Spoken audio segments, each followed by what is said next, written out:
And so we settle in. You can feel your body beginning to grow heavy in the most pleasant way. In our time together tonight, there's nothing to examine, nothing to understory. A story about a city at the very height of its power, a city so grand, so rich, it was the envy of the entire world. The story of Victorian London and the terrible, terrible secret it kept hidden in plain sight. Before we drift too far, if you feel a connection to this place, you're welcome to leave a quiet like or subscribe. Think of it not as a task, but as leaving a soft footprint in the sand before you continue your journey inward. And if you'd like, you can leave a quiet note in the comments below, letting me know what city you're listening from and what time it is for you.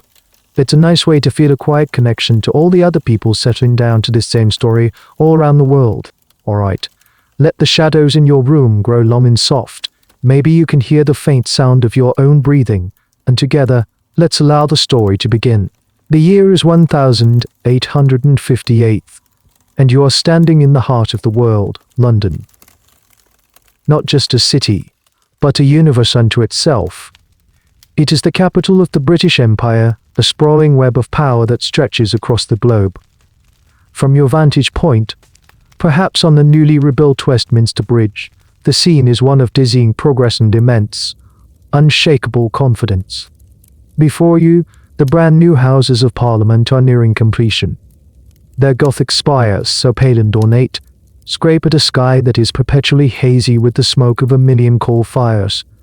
It's the sound that hits you first.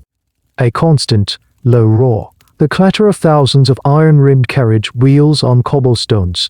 The shouts of merchants. The neiging of horses. The distant shriek of a steam train pulling into a station. This is the sound of the world's first megacity, home to over 2 million souls, a number that is simply staggering for the time. More people live here than in any city in human history up to this point. Wealth flows through these streets like a current. Down on the river, the masts of ships from every corner of the earth form a dense, leafless forest. They carry tea from China, cotton from America, sugar from the Caribbean, and lumber from Canada. This is the engine room of the Industrial Revolution, the financial center of the planet, a place of scientific marvels and boundless invention. Just a few years earlier, the Great Exhibition, housed in the magnificent glass and iron crystal palace, had shown the world that Britain was the undisputed master of this new modern age. But as you stand there on that bridge, taking in the grand spectacle, you notice something else. It starts as a subtle tickle in the back of your throat. A scent, or rather, a complex cocktail of scents. There's the ever-present coal smoke, of course. A gritty, sulfuric smell that coats everything in a thin layer of soot. Underneath that is the smell of humanity itself. The unwashed bodies of thousands packed into narrow lanes. The aroma of roasting chestnuts from a street vendor. The heavy smell of horsemen or steaming on the roads. And then there's something else. Something deeper, richer, and far more unpleasant. It's coming from the river.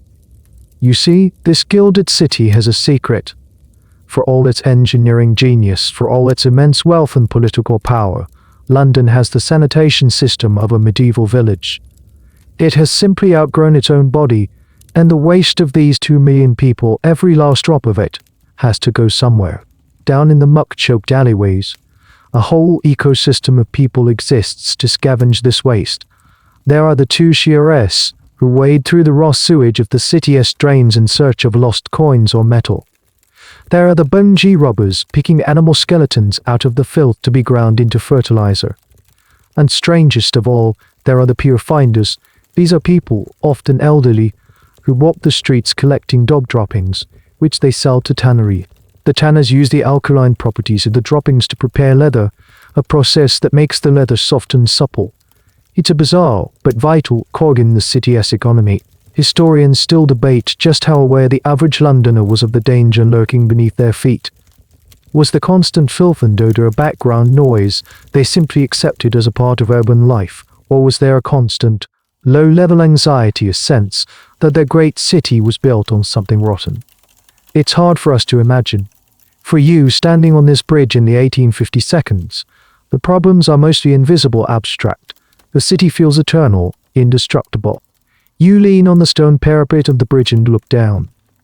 You look at the source of so much of London's power and wealth, that it doesn't sparkle. It doesn't flow with a clean, clear current. Instead, it's a sluggish, opaque brown-green soup, bit of garbage bob on its surface. And as you watch, you see a dark, swirling cloud enter the water from a large pipe on the riverbank. It's the outfall of a sewer, and it's a sight you can see all on the river's edge. The great river is not just the city's main artery. It is also its main toilet. And tonight, it's just a river, but a storm is brewing. A heat wave is on its way, and this river is about to become a monster. The stone of the bridge feels solid beneath your hands, a small point of certainty in a city humming with chaotic energy. You decide to get a closer look at this river, this strange, soupy heart of London. You walk down the stone steps that lead to the river's edge. Unpleasant smell you noticed earlier grows in confidence. It's no longer just one note in a symphony of city odors, it is now the entire orchestra. The air is thick, almost chewy, with a damp, organic richness that coats your tongue. You are now standing on the forehow, a slick, greasy expanse of dark mud, exposed by the low tide. The river itself is well. It's not really water anymore. It's a potion. Opaque brown, and swirling with unidentifiable solids. A dead dog, swollen and pale, drifts slowly by, turning in the sluggish current like a forgotten log. The surface is coated in a shimmering, rainbow-colored film of oil and coal tar, a grim mockery of a beautiful sunset. And yet, this river is vibrantly, chitically alive. This is the M4 motorway of its day. All around you, hundreds of small, nimble boats called W-Harries dart back and forth, acting as water taxis. Their operators, the famous London watermen, shout insults and pleasantries at each other as they navigate the crowded waterway. Heavier barges laden with coal, bricks, or timber move with a slow, ponderous dignity, their crews pulling them through the shallows. This river is the lifeblood of the city's commerce. Look along the banks. Every industry imaginable lines its shores. Giant breweries suck up river water to make the city's endless supply of porter and ale. Foul-smelling tanneries dump their chemical and animal waste directly into the flow. Slaughterhouses located conveniently by the water rinse blood and offal into the current. It's the ultimate convenience. The river provides the water you need for your business, and then at Curtis Wells carries away all your rubbish. But the river isn't just for industry and transport. It's also a source of survival for the city's poorest. Down here in the mud with you are small figures, mostly children, stooped over and scanning the ground. They are the mudlarks. They spend their days combing through this hazardous, stinking muck at low tide, searching for anything they can sell. A bit of scrap metal, a lost button, lumps of coal that have fallen from a barge. Their hands and feet are permanently stained black, and they work in a silence that is strangely intense, their eyes fixed on the ground, hoping to find a small treasure that might buy them a piece of bread. They are the bottom feeders of this vast, urban aquarium. Now for the truly mind-boggling part. You see those large iron pipes running from some of the buildings and dipping into the river. Some of them are sewer outfalls, pouring filth into the water. But others are intake pipes. They belong to the private water companies of London. Yes, they are sucking this water out of the river, giving it a rudimentary filtering at best, and then pumping it directly into the homes of their paying customers. This is the city's drinking water. It's a business model that seems questionable, even by Victorian standards. The competition between water companies was so fierce that they would often lay their intake pipes right next to each other. One company might advertise its water as superior because its intake pipe was, say, 10 whole feet further upstream from a major sewer outlet than its rivals. To the people of the time, this made a certain kind of sense. The sheer volume and flow of the Thames, they believed, was enough to handle the waste. A popular theory was that running water purified itself every few miles. The river was a great, living thing. Surely it could digest the city's leftovers. Historians still argue about this perception. Did Londoners truly believe the water was safe, or was it a form of collective denial? A refusal to confront the horrifying reality of what they were drinking, cooking with, and bathing in. For many, There is simply no other choice. The alternative was a local well or pump, often just as contaminated from overflowing cesspit. You picked your poison. So you stand there on the shores of this river of life and death, watching a child pocket a piece of rusted iron from the mud, while just a few yards away, a pipe draws in the very same water that will be used to make tea in a fine lady's parlour in Mayfair that afternoon. The system is grotesque, but for now, it just about functions. It is a beast of burden, a weary, overloaded creature that has carried London's secrets for centuries. But it is choking, and it is about to get so much worse thanks to a wonderful modern and utterly catastrophic new invention that was being installed in all the best homes, the flushing toilet. You leave the noxious mud of the 4-hour and retreat to the relative safety of the street. Your shoes are probably ruined, and that smell is now glued to your clothes, a souvenir you didn't ask for, but you can't stop thinking about the plumbing. The water companies are sucking up filth, and the sewer pipes are dumping it. Why are there so many pipes anyway? For centuries, London managed its waste quite differently. Imagine a time before the widespread use of running water indoors. Most waste, the solids anyway, was collected in local cesspits. These were massive, brick-lined holes dug right beneath or near a house, sometimes stretching down 40 or 50 feet. Think of it as a huge, personalized septic tank for every home and neighborhood. The job of emptying these pits fell to the night soil men. They worked under the cover of darkness to minimize the smell, thankfully wading into the pits, shoveling out the accumulated human waste, the night soil, and carting it away.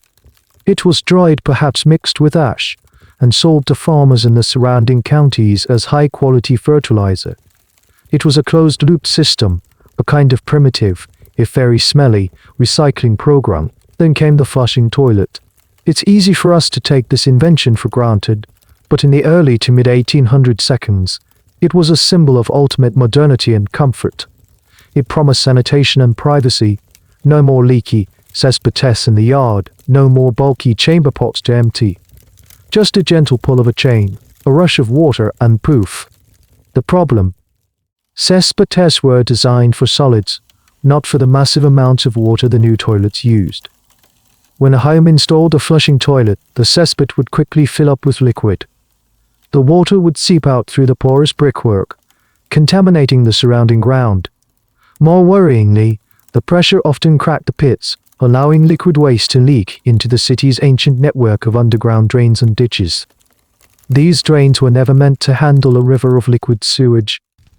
They were built for storm water runoff, rain and street wash. They were narrow, shallow, and laid almost invariably downhill and straight into the nearest natural waterway, the Thames. It became common practice to simply connect the newfangled indoor plumbing directly to the old storm drains. The logic was, if water goes in, it must go out. And who could blame a homeowner? When faced with the choice between hiring a night soilman to wade through a cesspit in the middle of the night, or simply flushing it all away with a convenient whoosh, the choice was obvious. People embraced the technology with joyful abandon. It was an environmental disaster disguised as a technological miracle. This shift was a rapid, explosive transformation in the 1840 seconds and 1850 seconds. Cesspits were quickly phased out or deliberately drained into the sewers by local VSDRIs, parish councils. The vast, stinking reservoir of 2 million people's waste, which had previously been buried and collected, was now mobilized. It was dissolved into a terrifying liquid, channeled through a labyrinth of small pipes, and sent cascading, every hour of every day, into the Thames. This is the great, awful irony of the Great Stink. The crisis wasn't caused by a lack of progress, but by too much progress too quickly, without adequate infrastructure planning. The Victorians were brilliant engineers, but they failed to grasp the simple physical fact that if you pump a massive volume of waste into a tidal river, it doesn't just disappear out to sea. It flows out and then the tide brings a lot of it right back in. The Thames, particularly at low tide, was now less a river and more a gigantic, linear septic tank that flushed itself only very inefficiently.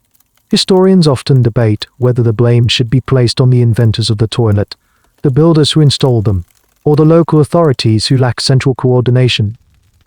The truth is, it was a perfect storm of unconnected decisions, all driven by a desire for better hygiene and convenience. And for you, standing there in 1858, the only certainty is this: every flush in every elegant mansion, every gentle pull of a porcelain handle was contributing directly to the slow, suffocating death of London's river. The city had literally paved the way for its own sewage crisis. A river of filth now flowed where only rainwater had once been. And every new flush, every tick of the clock, added a little more horror to the toxic brew that was waiting for the summer sun to arrive. Your throat is scratchy now, and you find yourself breathing shallowly through your mouth. It's not just the smell, it's the idea of the smell.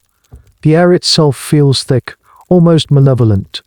It's hard to shake the feeling that with every breath, you're inhaling something dangerous. And in 1858, you would be absolutely right to be afraid, though for entirely the wrong reasons. To understand the terror of this time, you have to understand the miasma theory. This was the dominant, universally accepted scientific explanation for how disease spread. The word miasma comes from the Greek for pollution, and the theory held that diseases like cholera, typhus, and even the plague were caused by breathing in bad air or night air, a foul-smelling vapor that supposedly rose from decaying organic matter. If it smelled bad, it was bad for you. You can see the logic, can't you? When you walk through a poor, overcrowded part of London, the smell is overwhelming. The streets are choked with rotting garbage, animal waste, and the fumes from overflowing cesspits. And it is in precisely these places that disease is most rampant. The correlation seems undeniable. Bad smells equals sickness. It was a theory that appealed to common sense. This belief shaped every aspect of life. People would clutch handkerchiefs scented with vinegar or perfume to their noses when passing a particularly foul-smelling area. Windows were kept tightly shut at night, especially in summer, to keep the deadly night air out. Wealthy individuals would flee the city for the countryside during the hot months, not just to escape the heat, but to escape the concentrated miasma that they believed hung over the city like a poisonous fog. The theory was pervasive, influencing everything from urban planning to personal hygiene. Doctors, engineers, and social reformers all operated under this single, unifying idea. The great social reformer Edwin Chadwick, a towering figure of the era, produced a massively influential report in 1840, to which argued that the key to public health was to remove the sources of these foul smells. His solution was simple and, as it turned out, catastrophically wrong: wash away the filth. This very report was a major catalyst for the decision to flush all the cesspits and connect all the new toilets to the sewers that drained into the Thames. It was an act of civic-minded public health, based on the best science of the day. They weren't being lazy, they genuinely believed they were saving lives by sending the source of the miasma away from people's homes and into the great, self-cleaning river. The miasma theory also had a powerful social dimension. Because the poorest parts of the city were the smelly street, it was easy for the wealthier classes to see disease as a consequence of poverty and moral failing. The poor lived in filth, therefore they were sick. It wasn't the fault of the water companies or a lack of infrastructure. It was a problem with the poor themselves. This attitude, a strange mix of genuine concern and class prejudice, made it harder to see the real cause of the problem. Of course, a few lone voices were beginning to question this dominant theory. Some doctors were noticing that diseases didn't always spread on the wind, but seemed to follow other, stranger patterns. But they were a tiny minority, easily dismissed as cranks or eccentrics.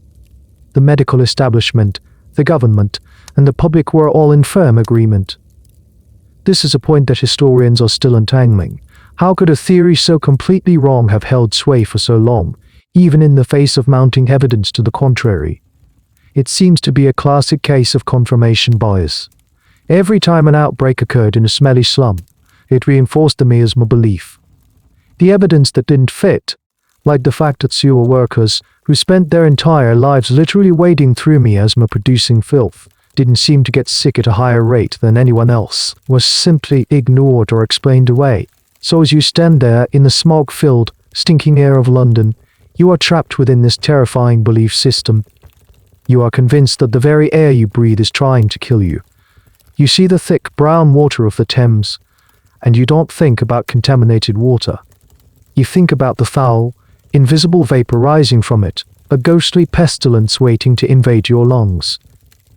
And you know with a cold certainty that when the summer heat arrives, that great, soupy river will start to cook, and the miasma it releases will be on a scale never before imagined. The city isn't just facing an unpleasant summer. It believes it is facing an apocalypse carried on the wind, and a very real, very deadly disease was indeed stalking the streets, confirming everyone's worst fears. The fear of the miasma isn't just an abstract anxiety, it has a name and a face. A terrifying skeletal face. It's called cholera. Londoners refer to it simply as the Blue Death. You've heard the stories, you've seen the black wreaths hung on doors. It's a disease that moves with the speed and ferocity of a wildfire. One day, a person is perfectly healthy, going about their business. The next, they are struck by violent, debilitating stomach cramps and a sickness so severe it drains the body of all its fluids in a matter of hours. The victim's skin, dehydrated and starved of oxygen, takes on a ghastly, bluish-grey tint. Their eyes sink into their sockets. Their voice becomes a faint, hoarse whisper. Death often comes in less than a day. It is a terrifyingly swift and undignified end. London has seen it all before. The first major epidemic swept through in 1831, killing thousands. Then it returned, each time with renewed fury. There was a particularly devastating outbreak in 1848-49, which claimed over 14,000 lives in the city. Another followed in 1853-54, killing another 10,000. It comes in waves, a recurring nightmare that seems to target the city's most vulnerable with surgical precision. According to the miasma theory, this all makes perfect sense. Cholera epidemics always seem to break out during the hot summer months, when the smells of the city are at their worst. And they always hit the poorest, most crowded, and smelly street neighborhoods the hardest. To the authorities and the medical establishment, the link is clear. The cholera miasma rises from the slums and the river, and the poor, living in their foul-smelling conditions, are the first to breathe it in. You see the official response everywhere. The authorities publish pamphlets urging citizens to practice cleanliness. They organize mass street cleaning initiatives, scrubbing the cobblestones with water and dousing the alleyways with disinfectants, like chloride of lime, which has a sharp, clean smell that is thought to combat the foul miasma. They burn barrels of tar and vinegar in the streets, hoping the strong fumes will purify the air and drive the disease away. It's a war fought with sense, a battle of good smells against bad. But it's a war they are losing. The disease seems to mock their efforts. It can strike in one house and leave the one next door untouched. It can wipe out half a street while a neighboring street remains perfectly healthy. These random, unpredictable patterns are what make it so frightening. It feels less like a disease and more like a malevolent spirit, picking its victims at will. There's a small, weird detail of London life that highlights this desperation. In the markets, you can buy all sorts of anti-cholera contraptions and tonics. One of the most popular items is the cholera belt, a flannel or wool-lined belt that you are supposed to wear tightly around your abdomen at all times. The belief was that keeping the stomach warm would ward off the chills that were one of the first signs of the disease. It's a completely useless bit of folk medicine, of course, but for thousands of terrified Londoners, wrapping a piece of flannel around their waist is one of the few concrete actions they can take to feel safe. Historians still debate the full psychological impact of these recurring epidemics. Did it create a sense of fatalism, an acceptance of sudden death as a part of life, or did it foster a deep-seated distrust of official authority, which seemed so powerless to stop the slaughter? The answer is probably a mixture of both. For you, living in this time, cholera is the ultimate boogeyman. It is the proof that the miasma is real and deadly. It is the ghost the city's every foul-smelling corner.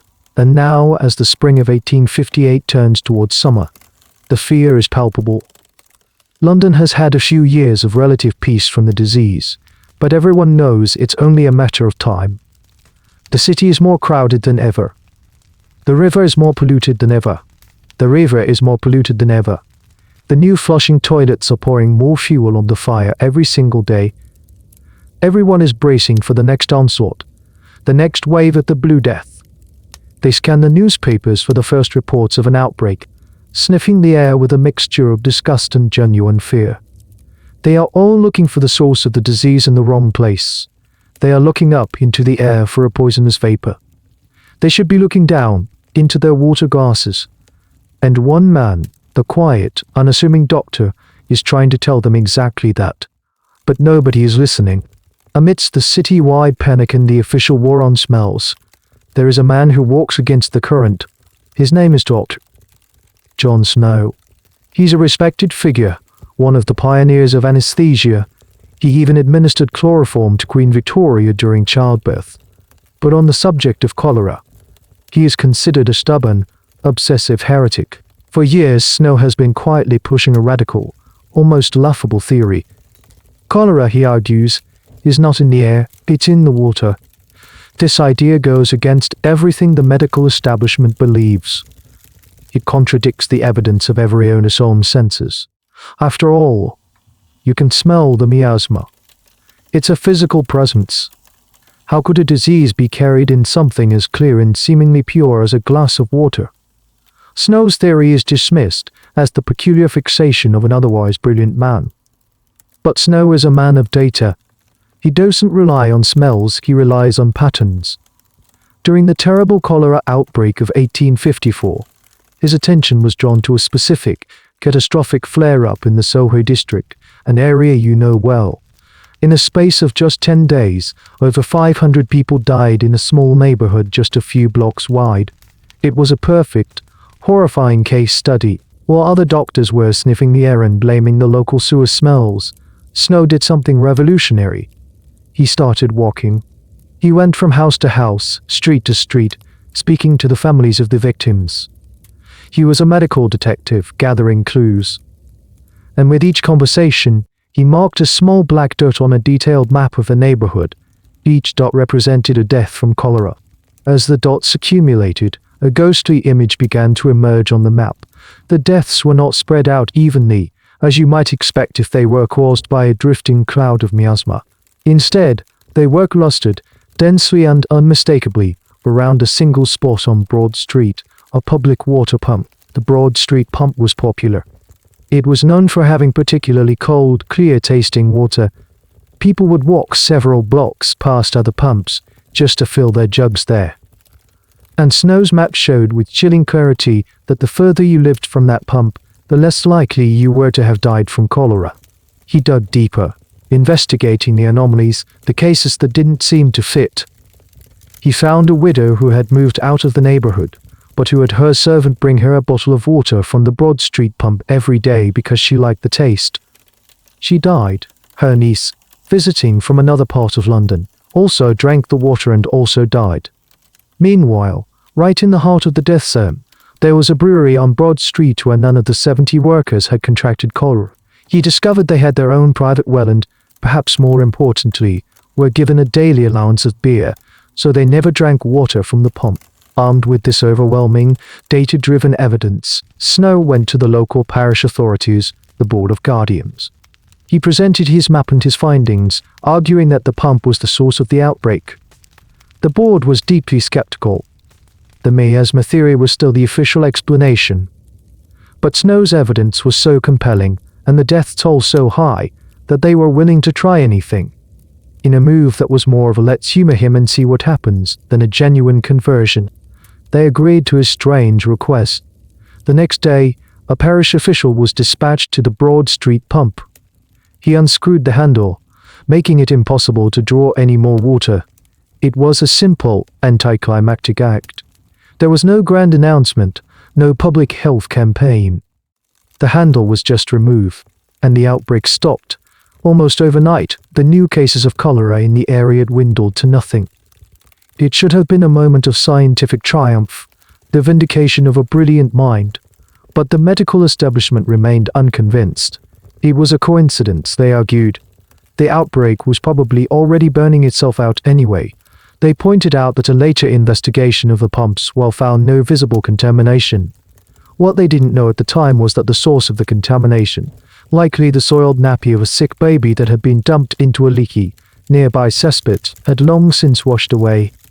Historians today view Snow's work as a foundational moment in the history of public health and epidemiology. But at the time his victory was a quiet, largely unaccompanied one. His theory about waterborne disease was still a fringe idea, a strange whisper against the loud, confident roar of the miasma consensus. Some historians even debate the true impact of the handle's removal, suggesting the epidemic may have peaked on its own. Still, the weight of the evidence Snow gathered is hard to ignore. So, as the year 1858 begins, Dr. Smythe, the eccentric figure, his waterborne theory is known, but not accepted. The city continues to fear the air and drink the water, blissfully unaware of the connection. And the stage is now perfectly set. You have a city convinced its greatest threat is an invisible smell, a river transformed into a ticking time bomb of liquid sewage, and a population drinking that very same sewage, diluted from its taps. All that's needed now is a little bit of sunshine. The spring of 1858 is unremarkable. It's a typical London spring, damp, grey, and occasionally punctuated by a pale, watery sun. The river flows as it always does, the dark and sluggish servant to the city. The usual complaints about its smell are muttered in the newspapers and on street corners, but it's a familiar problem, a chronic ache that London has learned to live with. Then comes June, and with it the sun. It's not the gentle, apologetic sun of a normal English summer. This is something different. A fierce, relentless continental heat descends upon the city and refuses to leave. The sky, usually a comfortable blanket of grey cloud, turns a harsh, metallic blue. Day after day the temperatures climb, settling into the high 80 seconds and then the 90 seconds and then the 90 seconds Fahrenheit. That's over 30 degrees Celsius. For a city built of brick and stone, with no air conditioning and where windows are kept tightly shut against the miasma, it is suffocating. The cobblestones of the streets begin to radiate heat, making the air shimmer. The iron railings of the city's parks become too hot to touch. The horses that pull the city's thousands of omnibuses and carriages strain in their harnesses, their flanks dark with sweat. The smog from the coal fires, which usually hangs high in the atmosphere, feels like it's being pressed down, trapping the heat and the fumes in a thick, suffocating blanket. London becomes a brick oven. Your daily life changes. You start to move more slowly, conserving energy. You seek out the shade of the tall buildings, crossing the street to walk on the cooler side. The smells of the city, always potent, are now amplified by the heat, ripening into an almost physical presence. The horse manure, the uncollected garbage, the sweat of 2 million bodies, it all cooks under the relentless sun.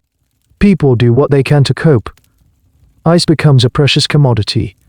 The city's ice houses, which store blocks of ice harvested from frozen lakes in winter, do a roaring trade. Street vendors sell glasses of lukewarm lemonade and ginger beer. People flock to the city's parks, like Hyde Park and Regent's Park, hoping to find a cool breeze under the trees. Swimming in the Serpentine Lake in Hyde Park becomes a popular, if slightly scandalous, pastime. This is a strange little detail of the era. For all the Victorian prudishness, public bathing was a complex issue. The Royal Humane Society actually maintained a number of designated bathing spots and employed icemen to rescue swimmers who got into trouble, even in the depths of winter. But a heat wave like this pushed the boundaries of public decency, as desperate people sought any relief they could find. But the real focus of the city's heat-addled attention is the river. The Thames is behaving strangely. The water level seems unusually low. The sun beats down on its broad, slow-moving surface day after day. It's like a giant black pan left on the stove, and the contents of that pan are beginning to cook. At first, it's just a visual change. The color of the river deepens from its usual murky brown to an almost black, opaque sludge. The heat seems to be accelerating the decomposition of the raw sewage that fills it. Bubbles of methane and hydrogen sulfide start to rise from the depths, popping on the surface with a faint, popping sound, releasing little puffs of concentrated stench into the hot air. The low water level is crucial. All the filth that has been dumped into the river for months, for years, which would normally be diluted and held in suspension, is now concentrated. The banks of the river, exposed by the low tide, reveal vast, reeking mudflats of black, gelatinous sludge, baking uncracking under the sun. The river is not just a conveyor belt for the city's waste anymore. It has become a giant, open-air septic tank, and the heat wave has just turned on the burner. There's an ongoing debate among environmental historians about the exact chemical processes that took place. Was it a massive algal bloom, starved of oxygen and dying off? Was it a purely anaerobic bacterial decomposition? The precise biochemistry is complex, but the outcome for the people of London was terrifyingly simple. Their river, the source of their water, their commerce, and their pride, was starting to ferment. It began to release a smell that would eclipse every other foul odor the city had ever known. The great stink was about to be born. It doesn't happen all at once. It's a crescendo. A slow, creeping horror that builds over the first couple of weeks of June. At first, it's just an intensification of the usual river smell. The watermen and the mudlarkess, those who live their lives on the Thames, notice it first. The air by the water has an extra sharpness, a deeper, more gag-inducing foulness. Then the smell starts to move. It isn't just a smell anymore, it's a presence. A physical entity. As the sun cooks the river, the stench rises in a visible, shimmering haze. On still, hot afternoons, you can see it hanging over the water like a low-lying fog, a pale brown miasma that looks exactly like the poisonous vapor of everyone's nightmares. When the tide goes out, leaving the sewage-saturated mudflats to bake in the sun, the smell intensifies 100-fold, and when the breeze picks up, it carries this entity inland. The smell rolls up from the river and pours into the streets of the city. It's not like the familiar, localized smells of garbage or drains. This is a vast, city-wide phenomenon. It seeps through closed doors and sealed windows. It fills every room, every office, every church, every home. Trying to describe the smell is almost impossible. The newspapers of the day struggled, reaching for the most extreme metaphors they could find. They called it a combination of every foul substance imaginable: rotting fish, sour laundry, graveyards, with a top note of an open sewer. One writer described it as the smell of a billion dead rats. It was pungent, it was pervasive, it was an atmospheric event. You feel it in the back of your throat, a chemical tang that makes your eyes water. You can taste it on your food. It clings to your hair and your clothes, so that even when you are indoors, you carry the ghost of the river with you. Sleep becomes difficult. The hot, suffocating nights are made worse by this invisible, suffocating presence that invades your bedroom.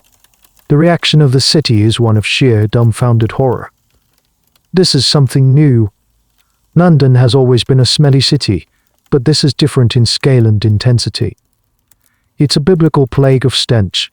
The belief in miasma, which had been a constant, low-level anxiety, now blossoms into full-blown terror. If bad smells cause disease, then this monstrous, city-enveloping mega-smell must surely be the harbinger of an apocalyptic cholera outbreak. Is coming for them all. The city's economy begins to shudder. The steamboats that ferry passengers up and down the river for pleasure cruises find their decks empty. Who would pay to take a trip on the very source of the horror?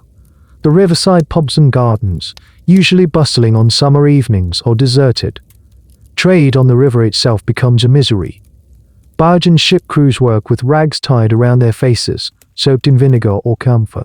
One of the strangest casualties of the stink was the London Tunnel, not a railway tunnel, but the Thames Tunnel, a pedestrian walkway running under the river between Wapping and Rotherhithe. Opened in 1843, it was hailed as the eighth wonder of the world, but it was also famously damp, with water constantly seeping through the brickwork. During the Great Stink, the seepage wasn't just river water, it was concentrated sewage. The tunnel, once a tourist attraction, became an unbearable, subterranean tub of filth and stench. People avoided it at all costs. Historians are still fascinated by the language used in personal diaries from that summer. People don't just write that the river smells bad. They describe it as an active, aggressive force. They write that the river offends the nostrils, or that the stink attacked the city. It was personified, turned into a monster that had risen from the depths to punish London for its sins. For you, living through it, it feels like the end of days. The sun beats down from a cloudless sky. The heat is inescapable, and the air itself has become a poisonous soup. The city, the greatest, richest, most powerful city on earth, the heart of a global empire, is being held hostage by the smell of its own waste. The situation is rapidly becoming more than just an inconvenience. It is a full-blown crisis, an existential threat to the functioning of the city. The newly built Houses of Parliament, situated right on the riverbank, is about to get a front row seat. The monster has a grip on the entire city, but life somehow must go on. For the 2 million people trapped in this olfactory siege, there is no escape. The wealthy might flee to their country estates, but for the vast majority of Londoners, this is their reality. Surviving the summer becomes a daily struggle, a battle of wits against the air itself. You wake up in the morning not to the sound of birds but to the thick, oppressive smell already filling your small, stuffy room. The windows have been sealed shut all night, a futile attempt to keep out the miasma. The air inside is stale and hot, but it's marginally better than the full frontalis alt waiting for you outside. Walking to work is a gauntlet. You see people everywhere employing small, desperate tactics. Almost everyone is carrying a handkerchief held loosely in the hand, ready to be pressed to the nose and mouth at a moment's notice. These aren't just plain cloth handkerchiefs. They are scented, doused in anything that might overpower the stink. Lavender water is popular. So is eau de cologne. For the more serious, there is vinegar or camphor. You walk through the streets in a strange bubble of competing, cloying perfumes, a floral, chemical battlefield laid on top of the deep, bass note of raw sewage. The caste divide in London, always a chasm, is now written in scents. The wealthy press fine, lace-trimmed handkerchiefs scented with expensive French perfume to their delicate noses. The working class make do with a rag soaked in cheap vinegar. It's a small, sad symbol of the inequality that permeates every aspect of the city's life. Businesses suffer. Shopkeepers burn incense or pastels inside their shops, trying to create a small sanctuary of pleasant smell for their customers. But it's a losing battle. The stink is too powerful, too pervasive. It seeps into fabrics, clings to wooden furniture, and taints the very goods on the shelves. Imagine being a baker, trying to sell a fresh loaf of bread that tastes faintly of the river. Or tobacconists, whose fine cigars are infused with the aroma of decomposition. There's a strange and rather grim little piece of trivia from this period, the rise of the fasting girl. These were young women, often from poor backgrounds, who claimed to be able to survive without food for months or even years. They would become minor celebrities, with people paying to come and see the miracle girl who lived on air alone. While these were almost certainly hoaxes, their popularity in the mid-19th century speaks to a public fascination with purity and abstinence. Perhaps a psychological reaction to living in a world that felt so physically and morally contaminated. For you, the evenings bring no relief. The setting of the sun doesn't cool the city. The bricks and stones just continue to radiate the heat they've absorbed all day. The pubs are full, of course. For many working-class men, gin is the quickest escape from the misery of their daily lives. But the atmosphere is tense. The heat, the smell, the constant nagging fear of collar, it all shortens tempers. Fights break out more easily. Historians often wonder about the psychological toll of the Great Stink. Did it cause a city-wide depression? Did it increase social unrest?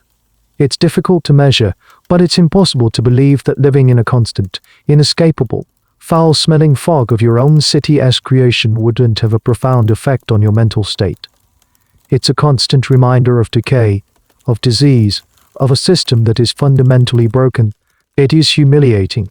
You find yourself longing for rain, a good, old-fashioned torrential London downpour.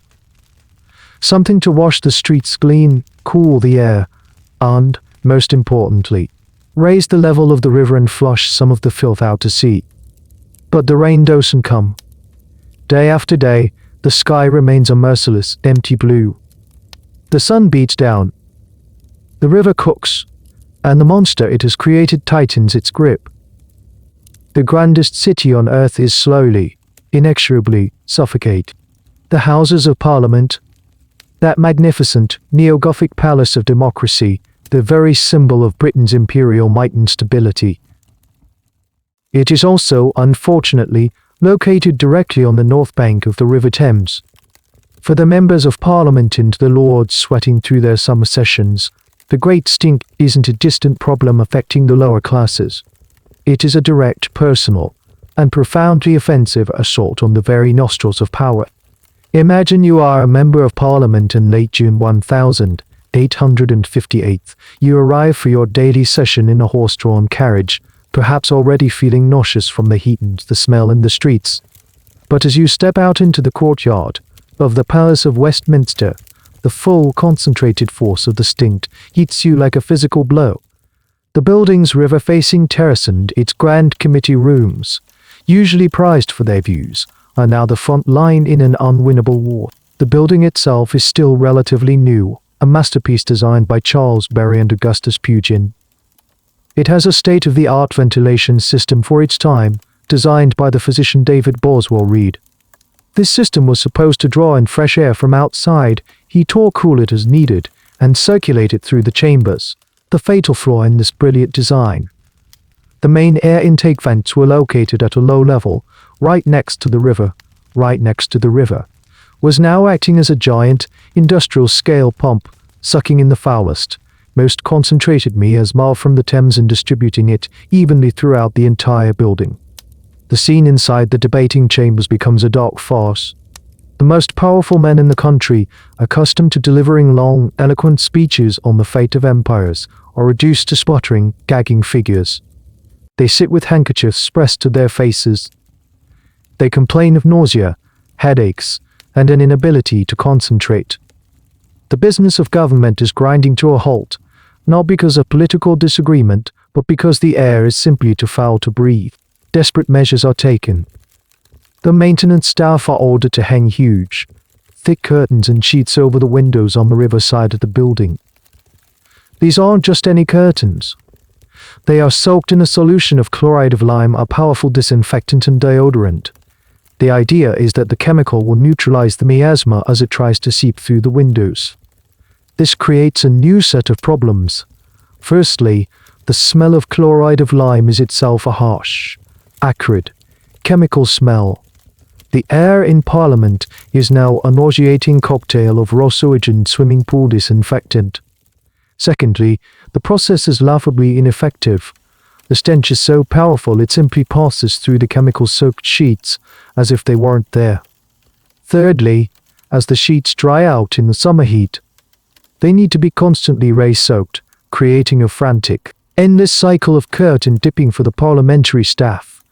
One account from the Time notes that the government spent over $150 a week on chloride of lime alone, an enormous sum. The situation becomes a national joke, but a very serious one. The press has a field day, publishing satirical cartoons of MPs holding their noses while trying to debate.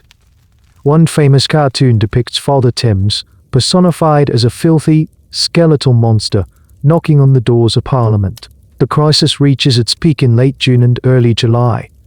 The leader of the House of Commons, a man named Benjamin Disraeli, who would later become Prime Minister, reports that he is forced to flee a committee room after the smell becomes physically unbearable. On another occasion, a crucial vote is almost abandoned because MPs simply refuse to sit in the chamber. The courts of law, also located in Westminster Hall, are forced to relocate, as judges and juries find it impossible to conduct trials. It is one thing for the poor of the East End to suffer. It is quite another for the smooth functioning of the British Empire to be threatened. Historians often debate the true turning point of this crisis. Was it the years of scientific evidence, or was it this single visceral and deeply personal inconvenience to the nation's lawmakers? The academic consensus leans heavily towards the latter. The Great Stink finally forced the government to act not because it was a public health crisis, but because it had become a direct, unavoidable, and deeply embarrassing political crisis. The poop cloud had finally reached the corridors of power, and Parliament, holding its collective nose, was about to be panicked into action. While the politicians are gagging in their chambers, the scientific community is, for the most part, equally bewildered. They are still largely trapped in the miasma theory, viewing the stink as a terrifying confirmation of their worst fears. But one of the most famous scientists in the world, a man whose name is synonymous with electricity and discovery, decides to conduct his own investigation. Faraday is an old man by this point, in his late 60s, a revered public figure. He is curious, practical, and deeply concerned about the state of the river. He has been writing letters to the editor of the Times newspaper for years, complaining about the pollution of the Thames. Now, in the midst of the crisis, he decides a simple, dramatic experiment is in order to shock the public into recognizing the true state of their river. So one hot day in July, Faraday boards a steamboat for a trip down the Thames. He is not there for a pleasure cruise. In his pocket, he has a stack of simple white cards. These are not special, chemically treated cards. They are just ordinary pieces of paper, perhaps his own calling cards. His methodology is brilliantly simple, a piece of citizen science at its finest. As the steamboat chugs its way down the river, from one bridge to the next, Faraday performs the same action over and over. He tears one of his white cards into a few pieces. He then drops these pieces into the river, and he watches to see how long it takes for them to disappear from sight in the thick, opaque water. The results are horrifying. He later describes his experiment in a famous and very powerful letter to the Times. He writes, with a kind of controlled, scientific fury, that near the bridges the FEC, ulents rolled up in clouds so dense that they were visible at the surface. He notes that the pieces of white card disappeared from sight before they had sunk an inch below the surface. The water is not just dirty, it is a semi-solid suspension of filth. His most memorable and damning observation is this. He describes the whole river as an opaque pale brown fluid. And then in a line that would be quoted for decades, he imagines a piece of paper dipped into the river and asks, if dipped into it, it were rendered brown so that it could be used as a writing paper, would not the impression be in one? He is saying the river is so saturated with human excrement that you could practically use it as ink. This letter, published in one of the most widely read newspapers in the world, has a huge impact. It's not a dry academic report. It's a visceral, easily understood, and deeply shaming piece of testimony from one of the most respected men in the country. He isn't talking about invisible miasmas or complex chemical theories. He is saying, look, I dropped a piece of paper in the river, and it disappeared instantly. That's how full of solid poop it is.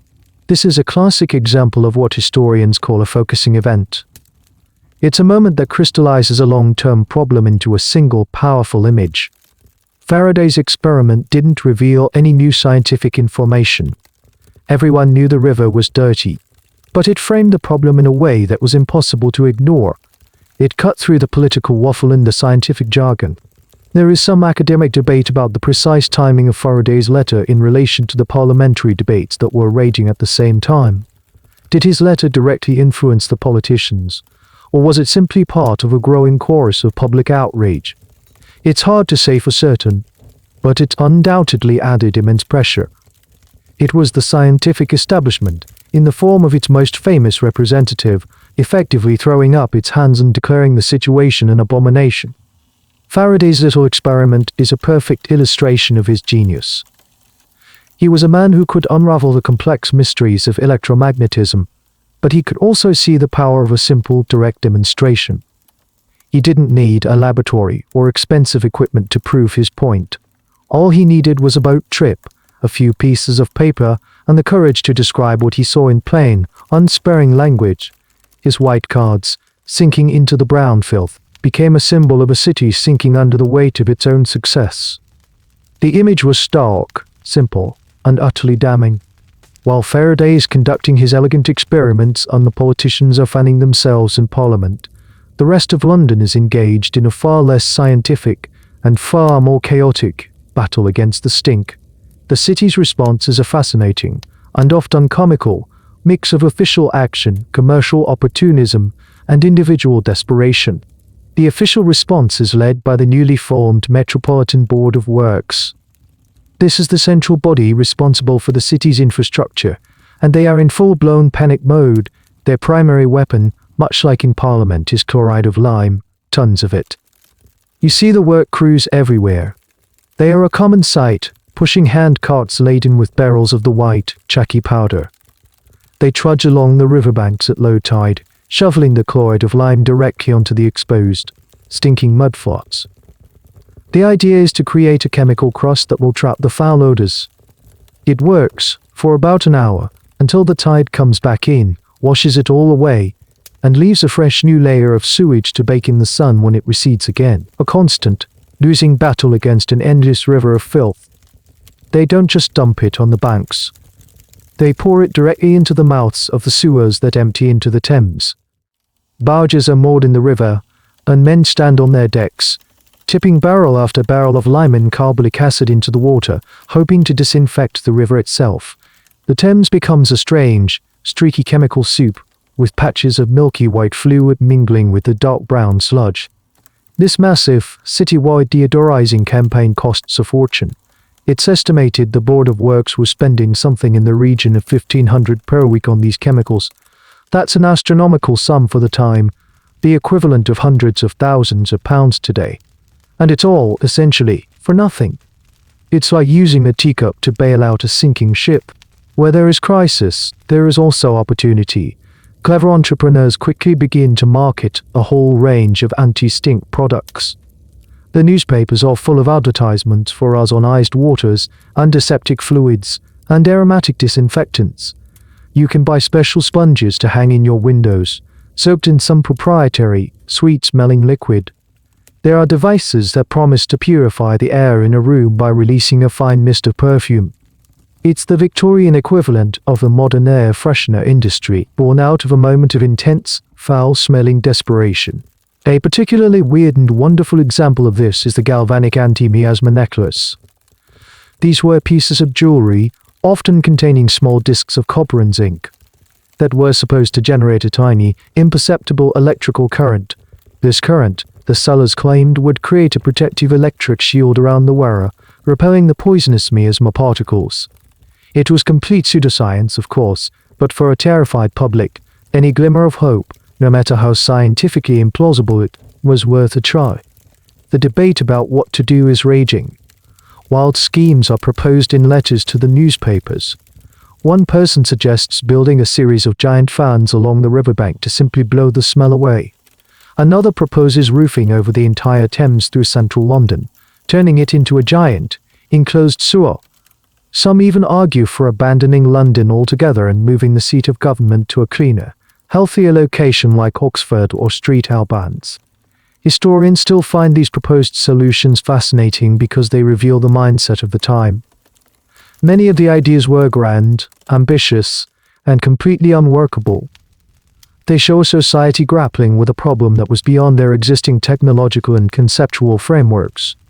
They were thinking big because the problem was so titanic ally, stinkingly big.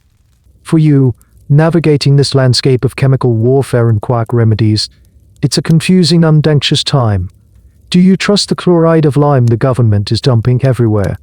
Do you spend your hard-earned money on an aromatic purifier that a man is shouting about on a street corner? Or do you just soak your handkerchief in vinegar and hope for the best? Every day is a new assault on the senses, a new reminder of the city's utter failure. But unknown to most, a plan for a real, permanent solution already exists. It's been sitting on a desk for years. And its creator, a quiet, methodical engineer, is about to have his moment. As the chloride of lime dust settles and the perfume sellers hawk their wares, a new name begins to be spoken in the corridors of power and in the columns of the newspapers.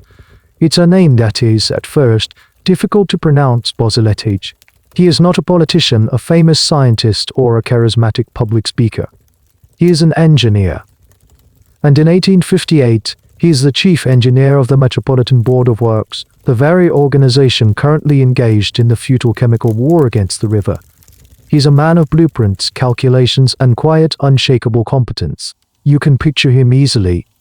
He is in his late 30s, a solid, professional man with a commanding presence, neatly dressed, with a gaze that is direct and thoughtful. He is the grandson of a French Protestant immigrant, a fact that perhaps contributes to his meticulous, slightly outsider's perspective on the chaotic city he serves. He has spent his career building things, railway lines, docks, land reclamation projects. He understands earth, water, brick, and iron on a profoundly intimate level. For years, long before the Great Stink, Barzolettage and his team at the Board of Works have been studying London's sewage problem. This wasn't a new crisis, just a newly unbearable one. He has seen the reports, studied the maps, and understood, with an engineer's clarity, the fundamental flaw in the city's plumbing. The problem was the flushing toilets, or the old storm drains. The problem was gravity. London's sewers, a chaotic jumble of hundreds of different, unconnected systems, all did the same simple thing. They flowed downhill to the nearest, lowest point. And in London, that point was always the River Thames. Barzolettage's genius was to propose a solution that was both incredibly simple in concept and breathtakingly ambitious in scale. His idea was this: don't try to change the existing sewers. Instead, build a new, second set of sewers running perpendicular to the old ones. These new interceptor sewers would run parallel to the river, one on the north bank and one on the south. They would be built with a very gentle, carefully calculated downward slope, just enough for the sewage to flow, but not so steep that it rushed uncontrollably. These interceptors would act like a dam, caching all the sewage from the old sewers before it could reach the Thames. They would then carry this captured river of filth eastward, far out of the city, 2 points downriver where it could be released into the Thames on the outgoing tide, to be carried harmlessly out to sea. It was a plan of beautiful logical simplicity, but the scale was almost unimaginable. It would mean digging massive tunnels, some of them large enough to drive a bus through, for over 80 miles, right under the streets, canals, and railways of the most densely populated city in the world. It would be the largest, most expensive, and most complex civil engineering project in modern history. For years, Barzolettage's plans have been stuck in a bureaucratic nightmare. There were endless arguments about the cost, the route, the design.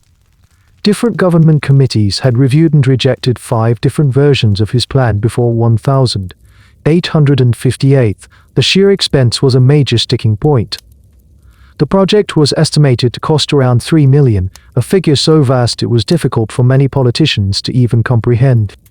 There's a curious detail that illustrates the kind of short-sighted opposition he faced.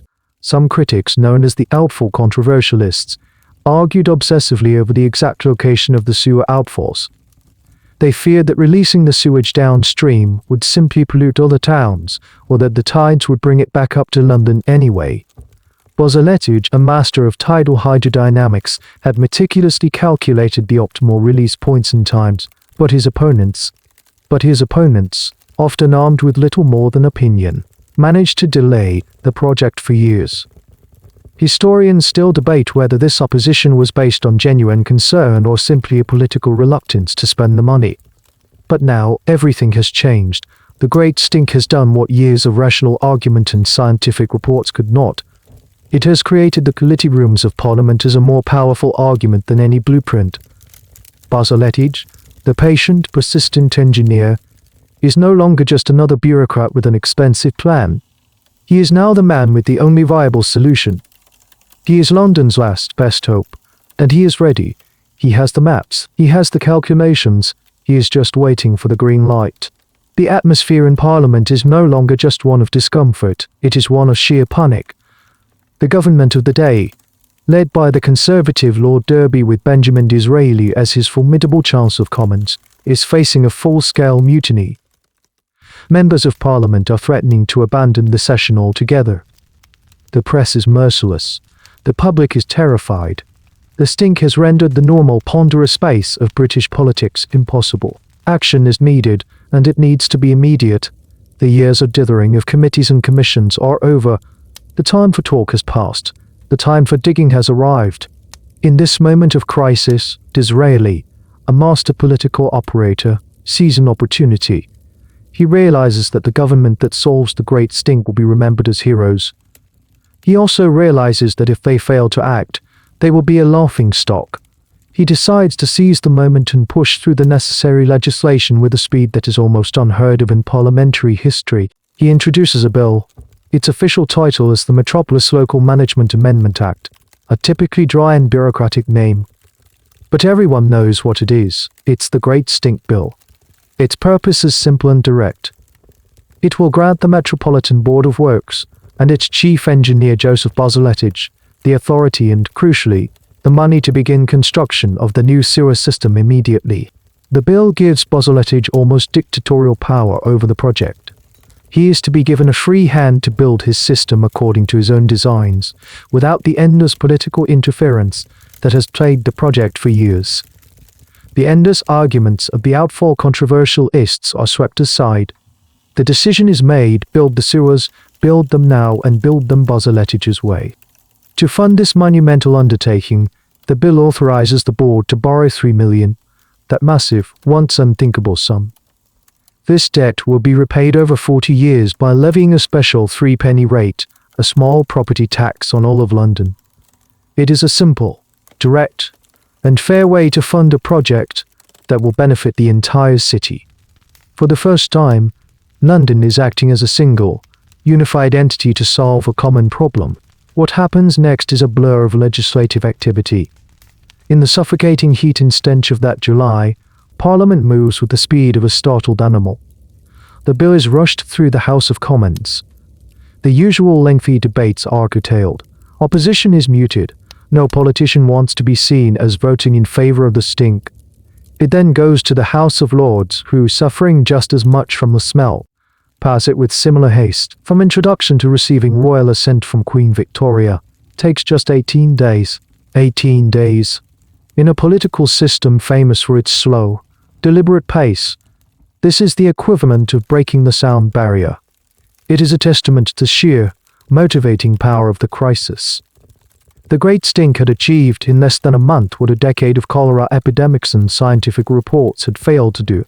There is a fascinating, though likely apocryphal, story about this period. It is said that as one MP was leaving the chamber after a particularly foul-smelling session, he passed a colleague on his way in. "What's on in the house today?" the incoming MP asked. The departing MP, holding a handkerchief to his nose, simply replied, "The sewage bill. It's on, and it's in the air." Historians debate whether this rapid passage of law was a triumph of pragmatic governance or a sign of panic-driven recklessness.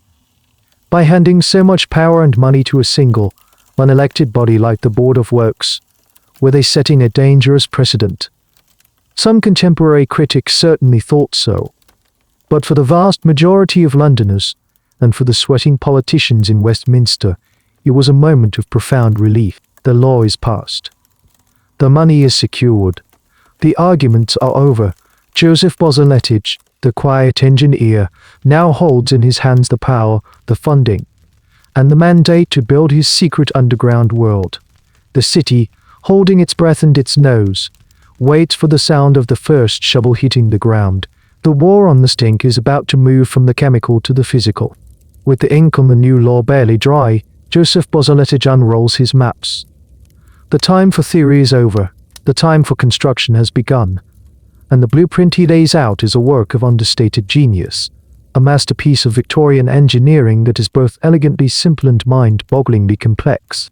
At the core of the plan are the 5 great interceptor sewers, 3 on the more densely populated north side of the Thames and 2 on the south. These are not just pipes, they are underground rivers, brick-lined arteries designed to carry a flow of waste on an industrial scale. On the north side, you have the high-level, middle-level, and low-level sewers.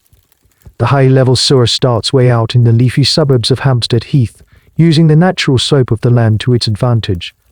It snakes its way east, picking up the sewage from the northern parts of the city. The middle-level sewer does the same for the central band of London, running roughly along the line of Oxford Street and Holborn. The real challenge is the low-level sewer. This is the one that has to run right along the riverbank, through the most congested, historically significant, and lowest-lying parts of the city. It has to intercept the filth from Westminster, the Strand, and the City of London. Because it is so low, gravity alone isn't enough to carry its contents all the way out of London. This is where the pumping stations come in, but we'll get to those later. To connect the existing patchwork of local sewers to his new interceptors, Bozaletic designs a network of over 1,000 miles of smaller, local street sewers. It's like designing a new circulatory system for the entire city, from the major arteries down to the tiniest capillaries. Every street, every neighborhood will eventually be connected. But it's the design of the tunnels themselves that reveals Bozaletic's brilliance. He knows these sewers need to last. He is not building for the 1860 seconds, he is building for the centuries. He chooses the classic Roman arch shape for his tunnels, knowing it provides immense structural strength. For the bricks, he specifies the highest quality, hard-wearing Staffordshire blue brick, and insists they be bonded with a revolutionary new material, Portland cement. This cement, invented just a few decades earlier, had the remarkable property of getting stronger when exposed to water. It was the perfect material for building a waterproof, durable sewer. This choice alone is one of the key reasons why so much of his system is still in use, and in perfect condition today. Then there is the famous Bozaletic curve. He designed the sewers to be egg-shaped with the narrower end at the bottom. This was a stroke of genius. It meant that even when the flow of sewage was low, it would be concentrated in the narrow channel at the base. This concentration increased the water's speed and scouring power, making the sewers essentially self-cleaning. The waste would be washed away by its own flow, preventing the build-up of the foul, gas-producing sludge that had plagued the old drains. But perhaps the most far-sighted aspect of his entire design was a simple calculation. After determining the size of the pipes needed to carry the waste of London's current population, he took his calipers, and on the technical drawings, he doubled the diameter of every single sewer pipe. His colleagues were stunned. This would massively increase the cost of materials and labor. It seemed like an absurd and extravagant overprovision. When they questioned him, his reasoning was simple and prophetic. He told them, "Well, we're only going to do this once, and there's always the unforeseen." He understood that London was not a static entity. It was a growing, breathing organism. He was building not just for the 2.5 million people of his day, but for the unimagined millions of the future. Historians still marvel at this single decision. Was it an educated guess, a brilliant piece of statistical forecasting, or just a cautious engineer's sense of prudence? Whatever its origin, that single act of doubling the pipe size is arguably the greatest gift Bozaletic gave to London. It ensured that his system would continue to function for over 150 years, serving a population that grew to more than 3 times the size he had originally planned for. So the blueprint is ready. It is a vision of a secret, hidden city, a perfectly designed underworld of brick and cement.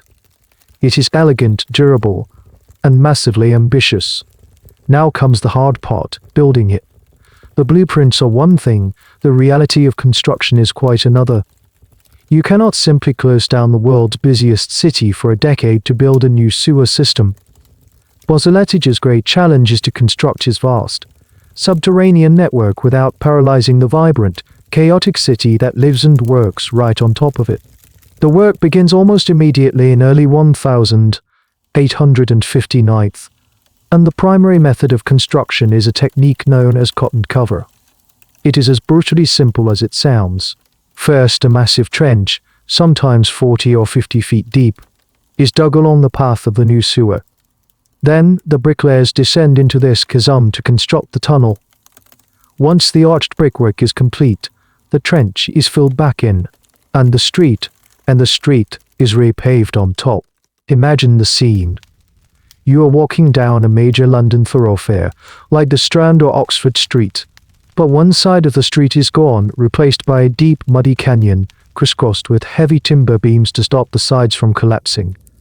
At the bottom of this canyon, you see hundreds of men, tiny figures in the gloom, digging, hauling, and laying bricks. The air is filled with the rhythmic clang of pickaxes on stone, the shouts of foremen, and the creak of primitive wooden cranes lifting buckets of earth and rubble. The disruption to the city is immense. Major roads are closed for months, even years. Carriages and omnibuses are diverted through a maze of narrow side streets, creating traffic jams of a scale London has never seen before. The noise is relentless, a constant, grinding symphony of construction that lasts from dawn until dusk. For the shopkeepers whose businesses line these excavated streets, it is a disaster. Their storefronts are obscured by mountains of dirt and piles of bricks. Their customers can barely reach their doors. Many go bankrupt. Digging these trenches is perilous work. London is not built on virgin soil. It is a city built on top of 20 centuries of its own history. As the navvies dig down, they unearth the ghosts of the city's past. They find Roman mosaic floors and forgotten medieval burial grounds. They discover the grim, jumbled skeletons of plague pits from 1665. They cut through ancient streams and stumble upon the foundations of long-demolished buildings. Every foot of the tunnel is an archaeological dig. But the greatest obstacle is not the past, it is the city's existing, chaotic infrastructure. The ground beneath London's streets is a tangled web of pipes and tunnels. There are hundreds of miles of water mains and, more dangerously, gas pipes for the city's street-orted and homes. A single misplaced swing of a picosse could sever a gas line, leading to a catastrophic explosion. Bosseletage's engineers have to perform a kind of intricate, three-dimensional surgery, carefully mapping on navigating this underground labyrinth, threading their new, massive sewers through the gaps. Sometimes cut and cover isn't an option. When the sewers have to pass under a canal, a railway line, or a particularly important building, they have to tunnel in the more traditional sense, burrowing through the earth like moles. This is even more dangerous and difficult work, carried out in cramped, dark, and often waterlogged conditions. One of the most ingenious parts of the whole project is the construction of the low-level sewer along the riverbank. Bosseltage realizes that instead of digging up all the ancient, crowded streets along the Thames, he can do something far more radical. He decides to build a brand new river embankment, reclaiming land from the Thames itself. This project, the Victoria Embankment, becomes one of the most famous and transformative parts of the whole scheme. A massive granite retaining wall is built out in the river. The space behind it is then filled in with the earth and rubble excavated from other parts of the sewer works. And hidden deep within this new, man-made land, Bosseltage runs his low-level sewer. Above it, he builds a wide, elegant new road, and below that, he even has the foresight to include a service tunnel for future water and gas pipes. It is a stunning piece of integrated urban planning, solving multiple problems at once. Historians are still divided on the true social cost of this construction. While it was a monumental public good, it was also a source of immense, prolonged disruption for hundreds of thousands of Londoners. It's a classic example of the greater good argument. Was the decade of chaos and financial ruin for some a justifiable price for a healthier city for all? For Bosseltage, the engineer, the calculation was clear. The goal was the only thing that mattered. The city above could scream and complain, but the work below, the slow, steady creation of his secret, clean underworld, had to continue. The grand designs and ingenious engineering solutions are nothing without the men who actually built them. The construction of London's sewer system was not a story of machines. It was a story of muscle, sweat, and sheer human endurance. The heroes of this underworld were the navvies. The name navvy is a shortened form of navigator, a term that originally referred to the men who dug the navigation canals of the 18th century. By the mid-19th century, it had come to mean any manual laborer on a major civil engineering project. They were the shock troops of the Industrial Revolution, a nomadic, famously tough, and often feared army of working men who moved from project to project, building the railways, bridges, and tunnels that were transforming the nation. You see them all over the construction sites. They are physically imposing men hardened by years of brutal, back-breaking labor. Their uniform is simple and practical: heavy-duty boots, thick corduroy trousers tied with a belt or string below the knee, and a loose-fitting shirt of wool or flannel. They work in gangs, often based on regional origins: Irish, English, Scottish, each with its own foreman and its own distinct, competitive pride. Their work is almost entirely manual. The primary tools are the picosse, the shovel, and the wheelbarrow. They are the human excavators digging out the vast trenches, often working in deep, sticky London clay that clings to their shovels and boots, making every movement a struggle. They load the excavated earth into wheelbarrows and run it up steep, rickety wooden planks to the surface, a constant, flowing river of men and mud. The sheer physical output of these men is staggering. It's estimated that the navvies on the London sewer project excavated over 3 million cubic yards of earth, and they did it almost entirely by hand. A typical novvie was expected to shift about 20 tons of earth in a single 10-hour workday. It was a level of physical exertion that is almost unimaginable to us today. Life for a novvie was hard and often short. The pay was relatively good for a manual labor, better than farm work, certainly, but the risks were enormous. The trenches were a death trap. A sudden downpour could cause a catastrophic collapse, burying men alive in seconds. There were accidents with the primitive cranes and lifting gear. There was the constant danger of hitting a gas main. And then there were the more insidious threats. Working for hours in raw sewage and contaminated water exposed them to a host of diseases. The official casualty figures for the project were surprisingly low, but historians widely agree that these numbers are a massive underestimate. Many injuries and deaths, especially those from disease contracted on site, likely went unrecorded. After a grueling day's work, their lives were often just as rough. Many navvies lived in temporary, overcrowded lodging houses or specially built shanty towns near the major work sites. These were rough, boisterous places, notorious for heavy drinking and bare-knuckle fighting. The navvies had a reputation for being wild, lawless, and godless, a perception that the respectable Victorian middle class found both fascinating and terrifying. Yet, there was also a deep culture of skill and pride in their work. A good novvie was not just a brute, he was a master of his craft. He knew how to read the earth, how to shore up a trench with timber, how to work in a team with an almost silent rhythmic efficiency. The bricklayers, who followed the navvies into the trenches, were another class of elite artisans. They had to work in cramped, often dark and damp conditions, laying millions of bricks with a speed and precision that was a marvel to watch. A good bricklayer could lay several thousand bricks in a single shift, each one perfectly placed. There's a strange and little-known fact about the navvies' diet. To fuel their immense physical labor, they consumed a staggering amount of food and drink. Their diet was incredibly heavy in meat and beer. It wasn't uncommon for a novvie to eat several pounds of beef or bacon and drink up to a gallon of beer or porter in a single day. This high-calorie diet was a necessity, the fuel required to move those 20 tons of earth. As you watch these men at work, covered in mud, their muscles straining, you are witnessing the hidden engine of Victorian progress. Bosselettage may have been the brain, but the navvies were the beating heart and the powerful, sinewy arms of this great project. They were the anonymous thousands who descended into the darkness to build a new, cleaner world for the millions living in the light above. As the navvies toil in the trenches, the true, lasting genius of Bosselettage's vision is being laid, brick by painstaking brick. The sewers are not just holes in the ground, they are carefully engineered structures designed to last for centuries. And the secret to their longevity lies in the materials Bosselettage chose, a perfect marriage of ancient wisdom and cutting-edge 19th century technology. The primary building block of this new underworld is the humble brick. But not just any brick.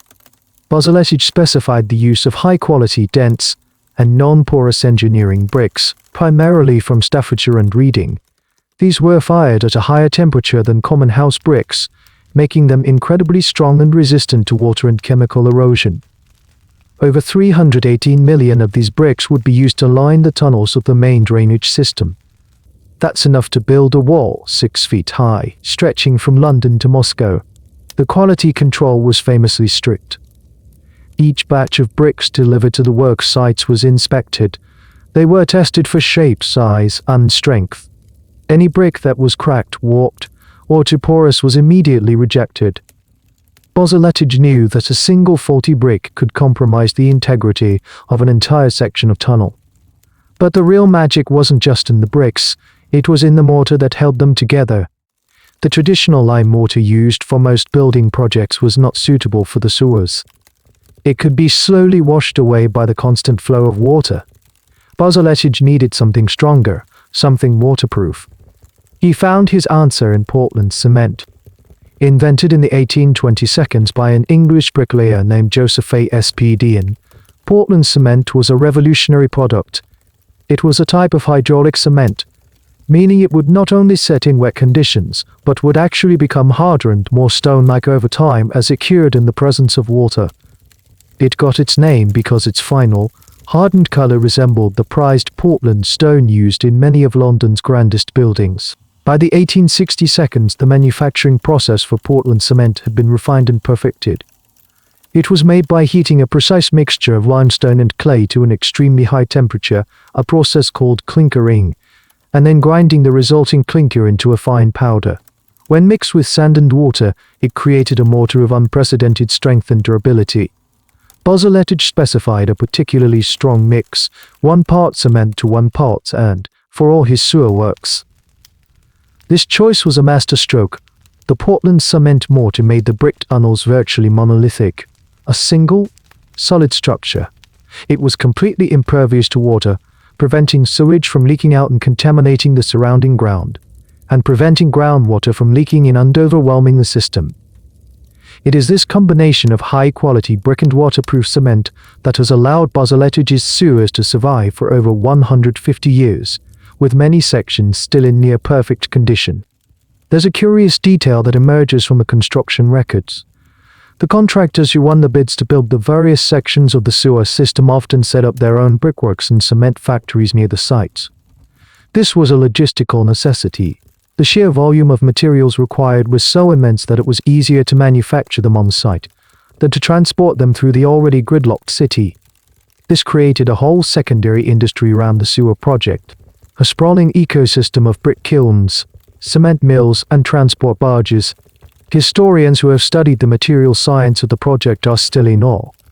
Bozzalettage wasn't just an engineer, he was a brilliant material scientist. He understood that the long-term success of his system depended not just on grand design, but on the molecular integrity of its smallest components.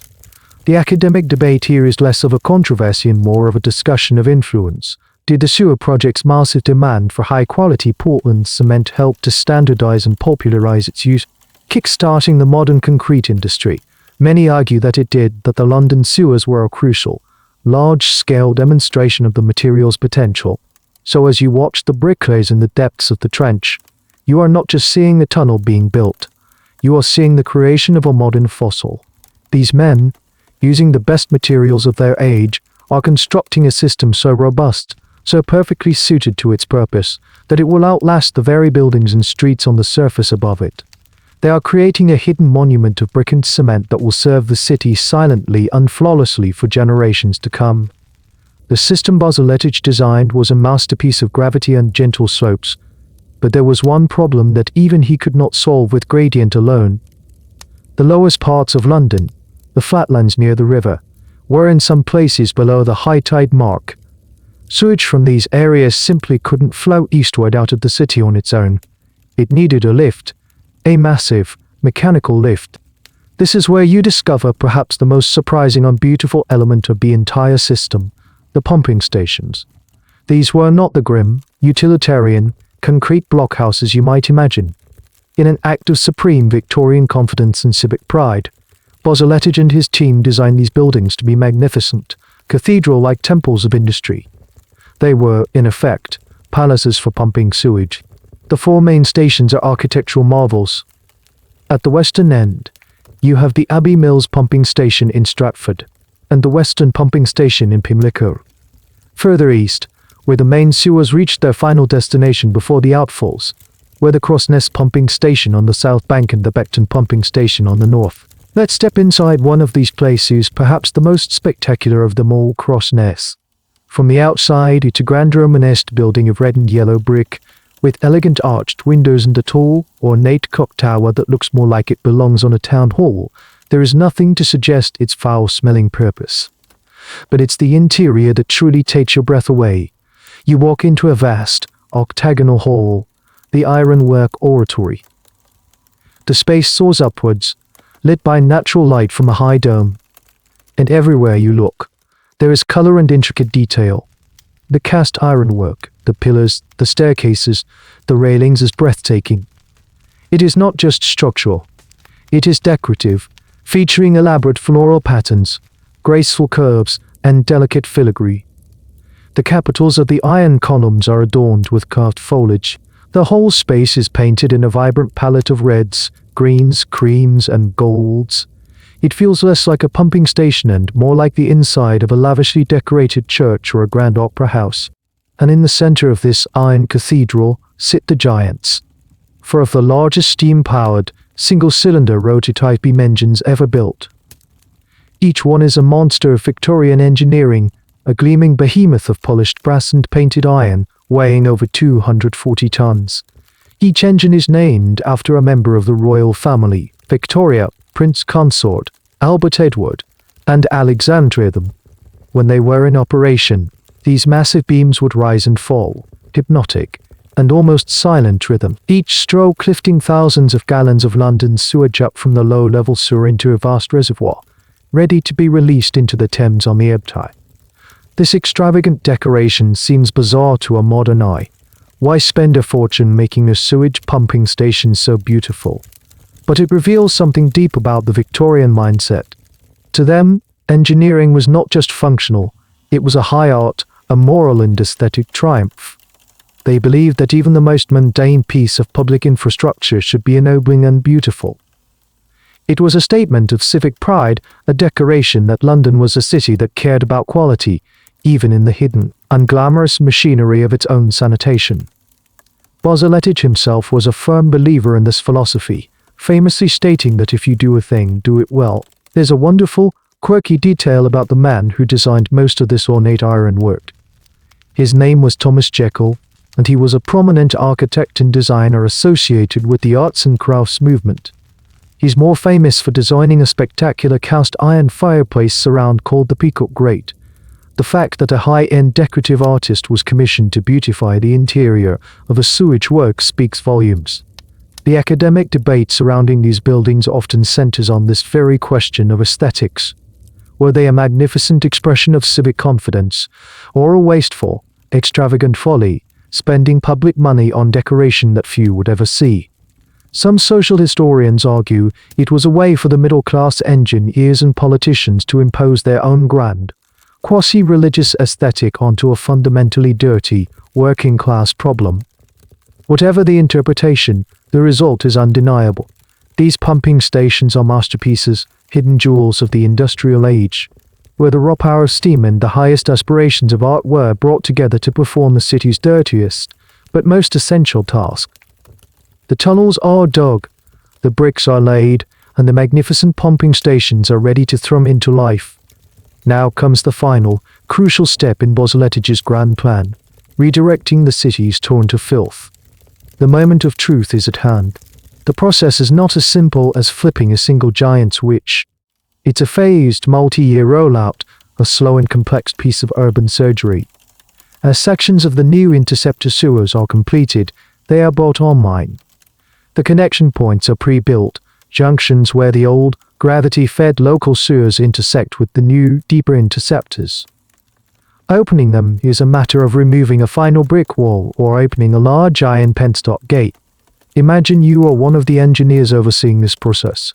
You are standing in a newly completed section of a main interceptor, perhaps the middle-level sewer. The tunnel is vast, clean, undecoing. The air is cool and smells only of damp brick and fresh cement. It is a cathedral of cleanliness, waiting for its congregation. Then the order is given. A team of workmen, further up the line, uses heavy gears to winch open a gate that connects an old, major sewer to your new tunnel. At first, there is nothing. Then you hear it. A distant, low rumble. The sound grows louder, closer, becoming a steady, liquid roar. A dark, churning wave of water and waste appears at the far end of the tunnel and comes rushing towards you. This is the captured sewage of a whole district of London, perhaps 100,000 homes and businesses. For the first time in centuries, this filth is not flowing into the Thames. It is flowing into Bosletich's new, purpose-built channel. It is a grimy, foul-smelling, yet profoundly triumphant moment. This process is repeated hundreds of times all across the city, over a period of several years. Each new connection is a small victory, another tributary of filth diverted from the dying river and channeled into the new system. The old sewer outfalls along the Thames, those pipes that constantly vomit in one by one. They are sealed up, their grim purpose now obsolete. The journey of the sewage is now a long and carefully managed one. It flows from the homes, down through the old local sewers, and is then intercepted by the new main lines. It then travels for miles, carried by a gentle, continuous gravitational pull, moving ever eastward, away from the heart of the city. For the sewage in the low-level sewers, the journey includes that vertical lift. It arrives at one of the grand pumping stations, like Abbey Mills across Ness. There, the giant steam engines, hissing and turning with majestic power, lift the millions of gallons of wastewater up into a high-level reservoir. From these reservoirs, at the two great outfalls at Beckton on the north bank and Cross Ness on the south, the final act takes place. The sewage is held in these massive, open-air tanks, which cover several acres. And then, and only then, based on a strict timetable calculated around the tides, the great sluice gates are opened. The captured sewage is released into the Thames, but only on the beginning of the ebb tide. This timing is crucial. It ensures that the entire mass of waste is carried directly out to sea, far away from the city, rather than being sloshed back and forth through London as it was before. Basil has effectively used the power of the moon and the sea as the final flushing mechanism of his great system. There's a strange and slightly unsettling fact about this treated sewage. In the early days, there was no chemical or biological treatment as we know it today. The sewage was simply held in the reservoirs to allow the heaviest solid matter to settle at the bottom, a process called sedimentation. The resulting liquid, or effluent, was then released. The solid sludge left behind was loaded onto special boats, the first of the sludge vessels, which would sail out into the North Sea and simply dump it. This practice continued for over a century, a rather crude solution that simply moved the pollution problem further offshore. Historians still debate the environmental ethics of this approach. Was it a responsible solution, or just a case of out of mind? In the context of the 1860 seconds, it was a revolutionary leap forward. For you, standing on a London bridge now, the change is not yet dramatic, but it is real. With every passing month, as more of the system comes online, a little less filth is entering the river in the center of the city. The great redirection has begun. Difficult process of letting the river breathe again is finally underway. By the spring of 1865, the significant portion of the new system is operational. The southern network, draining the vast areas south of the Thames, is complete. The smells of the previous summers, while not entirely gone, are noticeably diminished. The city is beginning to breathe again. It is time for a celebration, a grand, formal, and very public inauguration. The chosen location is the Cross Ness pumping station, that magnificent iron cathedral on the southern marshes. On a fine April afternoon, a flotilla of steamboats makes its way down the Thames from central London. They are filled with the great and the good of the city, government ministers, members of the Metropolitan Board of Works, celebrated engineers and architects, and of course, a gaggle of newspaper reporters. At the center of this procession is a boat carrying the guest of honor, His Royal Highness Albert Edward, the Prince of Wales, the future King Edward VII. His presence elevates the event from a mere civic ceremony to a moment of national importance. It is the royal seal of approval on this vast, expensive and transformative project. As the boats dock across Ness, the scene is one of festive grandeur. The pumping station, usually a place of industrial toil, has been decorated for the occasion. Flags fly from its towers, a military band plays patriotic tunes. The prince and his entourage are greeted by a proud and perhaps slightly nervous Joseph Basil, along with Sir John Thwaites, the chairman of the Board of Works. They are led on a tour of the facility. The reporters scribble furiously in their notebooks, marveling at the scale and beauty of the place. They are shown the vast reservoirs, the towering chimney, and then the main event, the engine house. You can imagine the collective gasp as the dignitaries step into that stunning, ornate octagonal hall. The four great beam engines, Victoria, Prince Consort, Albert Edward, and Alexandra, stand silent, gleaming, waiting for their royal command. Speeches are given. Sir John Thwaites extols the virtues of the project, praising the skill of the engineers and the bravery of the workmen. He speaks of a new era of health and cleanliness for the great metropolis. Then the moment arrives. The Prince of Wales is handed a ceremonial, silver-handled spanner. He steps forward to the engine named in his honor, Albert Edward, and with a symbolic turn of a large brass wheel, he officially starts the great machine.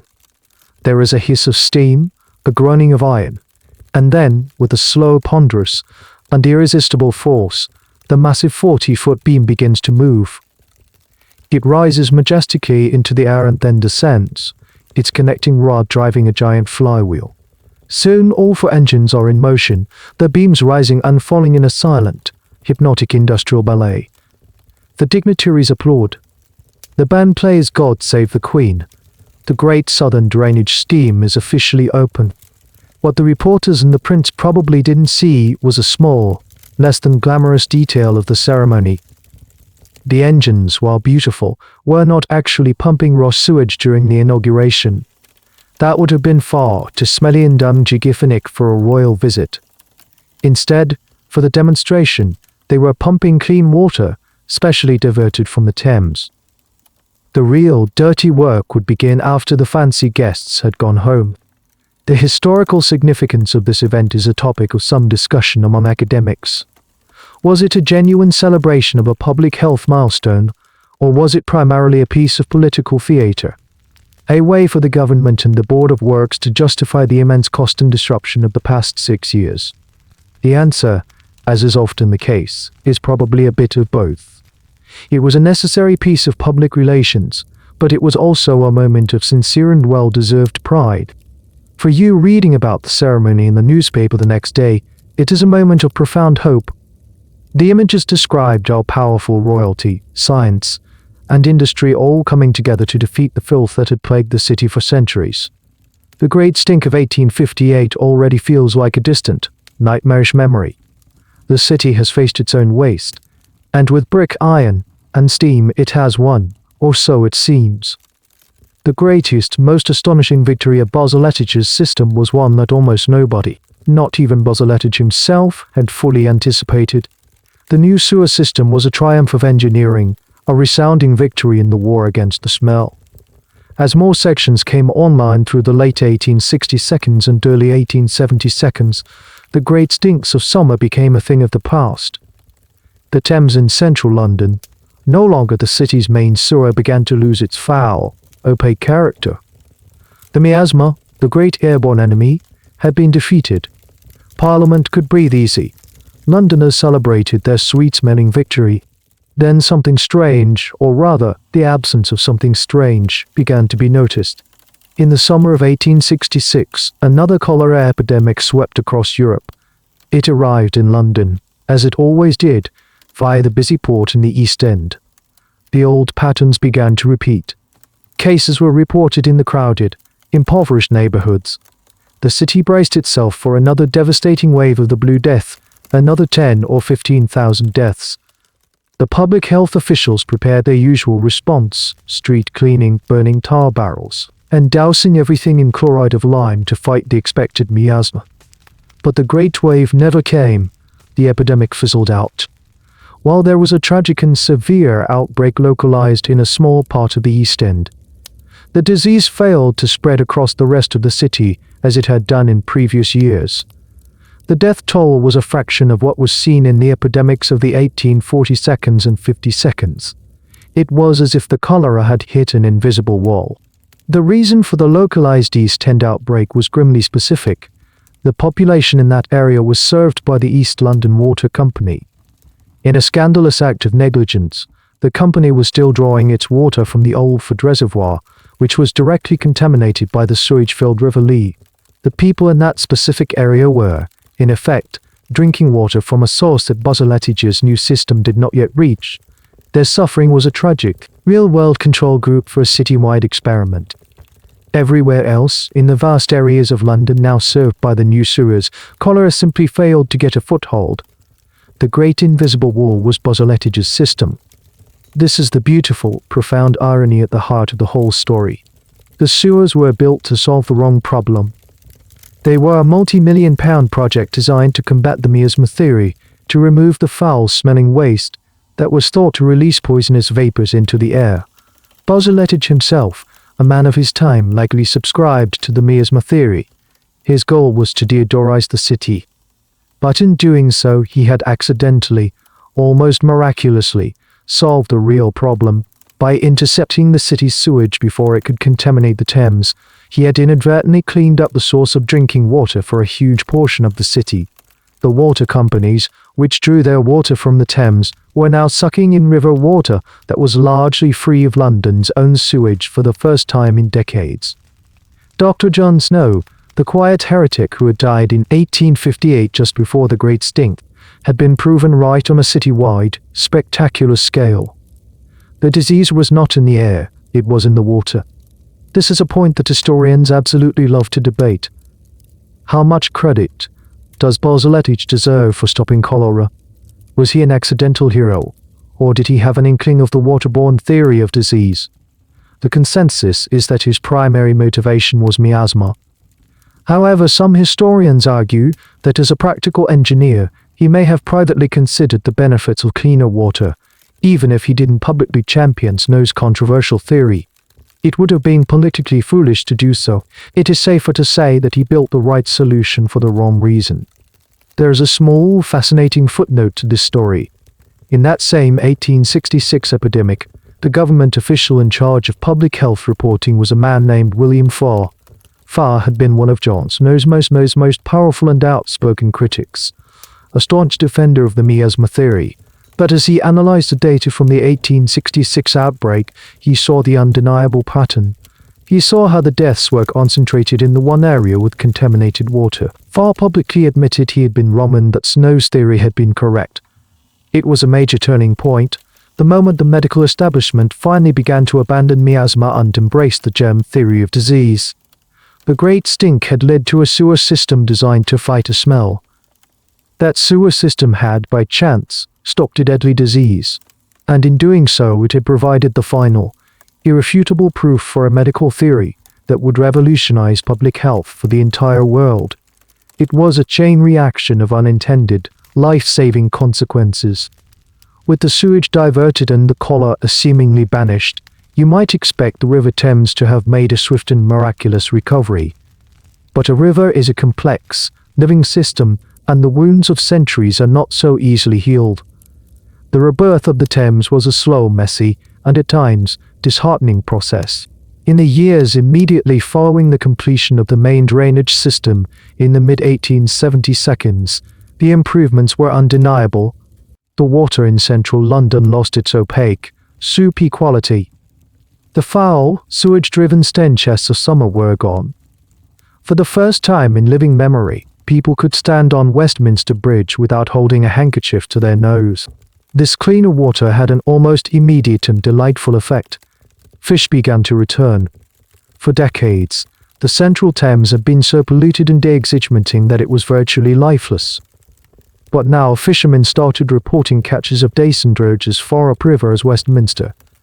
In 1874, a lone salmon was caught near the Houses of Parliament, a creature that had not been seen in the city for over half a century, a sign that nature was beginning to reclaim its territory. But the victory was incomplete.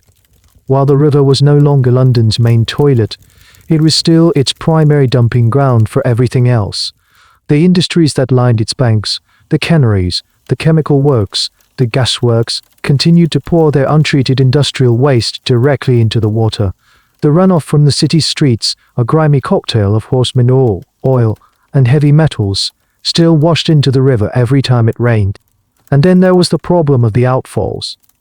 Bozaletich's system had moved the sewage problem downstream, not eliminated it.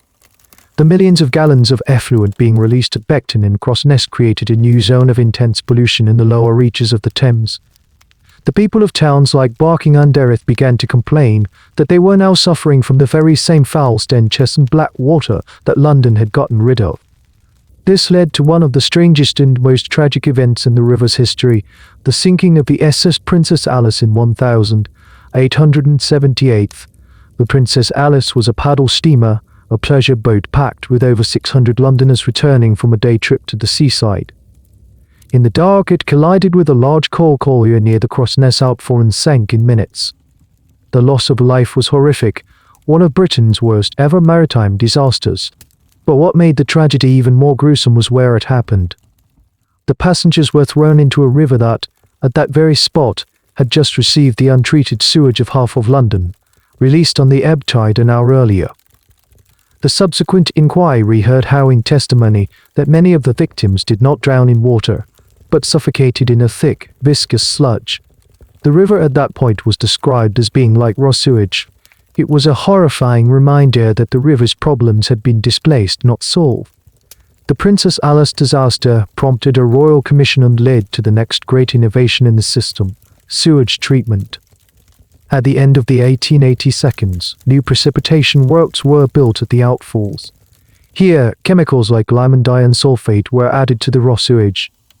This caused the solid matter to clump together and settle at the bottom, allowing for a much cleaner effluent to be released into the river. The captured solid waste, the sludge, was then loaded onto a fleet of dedicated sludge vessels and dumped far out at sea. This is a point of ongoing discussion for environmental historians. The introduction of chemical treatment was a huge step forward, but the practice of sea dumping the sludge, which only ended in 1998, simply moved the environmental burden onto the marine ecosystem. The story of the Thames's cleanup is a series of solutions that, in turn, created new, more distant problems. For you, in the late 19th century, the river is a paradox. It is cleaner than it has been in your lifetime, a place of returning life and recreation. Yet it is still a working, industrial river, bearing the scars of its past and the new burdens of the present. Its recovery is not a straight line, but a long, complicated negotiation between the needs of the city and the resilience of nature. Joseph Bosletidge lived to see his great work completed and celebrated. He was knighted by Queen Victoria in 1875, becoming Sir Joseph Bosletidge, a national hero lauded for saving London from itself. He continued to serve as the chief engineer of the Metropolitan Board of Works, overseeing other great civic projects like the construction of the Victoria, Albert, and Chelsea embankments, and the building of several new Thames bridges. He died in 1891, the man who had cleaned up the uncleanable city. But his greatest, most enduring legacy, the one that would only become fully apparent long after his death, was hidden in that simple, almost casual, decision he made back in the 1852 while bent over his drawing board. The decision to take the calculated diameter for his sewer pipes and double it. This act of over-engineering was seen by some of his contemporaries as extravagant, a wasteful use of public funds. Why build a system so vastly larger than the city currently needed? But Bosletidge, with a foresight that bordered on the prophetic, understood that London was an engine of explosive growth. He wasn't just solving the problems of the Victorian city, he was anticipating the needs of the 20th century and beyond. And his foresight was proven right again and again. In the decades after his death, London's population continued to surge. It grew from the 2.5 million of his day to over 4.5 million by the turn of the century, and to a peak of over 8.5 million just before the Second World War. Any sewer system built to the exact specifications of the 1852's population would have been completely overwhelmed by the 1892's. It would have failed, leading to new rounds of overflowing sewers, polluted rivers, and public health crises. The city would have been forced to dig up its streets and build a whole new system at an unimaginable cost. But Bosletidge's sewers did not fail. They simply absorbed the increased load. The extra capacity he had built in, that seemingly wasteful air in the pipes, was slowly filled by the waste of millions of new Londoners. His system stretched and accommodated the city's growth, continuing to function almost flawlessly. Then came the challenges of the 20th century. The system survived the blitz of World War II, withstanding the impact of German bombs that cratered the streets above. Sections were damaged, of course, but the sheer robustness of the brick and Portland cement construction meant that repairs were possible and the network as a whole remained intact.